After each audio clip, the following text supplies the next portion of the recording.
January 29th. Pinabalik na pagbalik.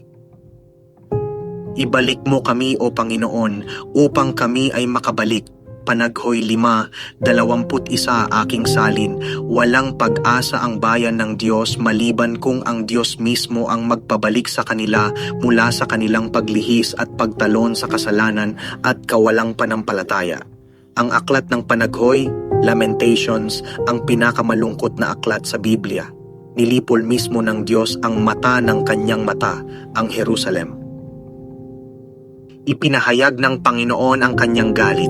Ibinuhos ni Yahweh ang kanyang matinding poot sa lungsod ng Zion, lahat kanyang tinupok. Lamentations 4:11. Tinudlan niya kami ng pana at nilipol ang lahat ng kinalulugdan. Lamentations 2:4.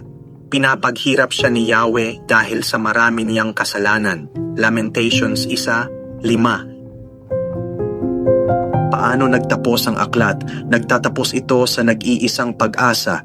Ibalik mo kami, O Yahweh, sa dati naming kaugnayan sa iyo. Lamentations 5:21. Ito ang aking nag-iisang pag-asa at ang inyong nag-iisang pag-asa.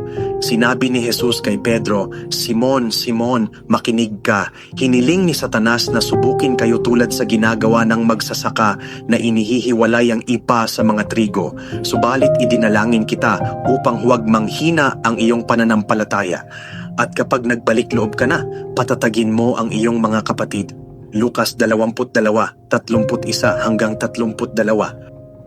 Hindi kung ikaw ay babalik, kundi kapag ikaw ay babalik, ako'y nanalangin para sa iyo, ikaw ay babalik. At kapag ginawa mo ito, ang soberanyang biyaya ng Diyos ang magdadala sa iyo mula sa bingit ng pagtalikod sa Kanya. Kristiyano, ito ay totoo para sa iyo. Ito ang iyong nag-iisang pag-asa ng pagtitiis sa pananampalataya. Iparangalan mo ito. Si Kristo Jesus ay siya na nasa kanan ng Diyos, na tunay na nakikiusap para sa atin. Roma 8:34. Siya ang magpabalik sa atin. Kaya't sa Kanya na makapagtataguyod sa inyo sa pagkadapa, naway sumainyo ang kaluwalhatian, karangalan, kapangyarihan at kapamahalaan bago pa man, ngayon at magpakailanman. Judas 1:24-25. Amen.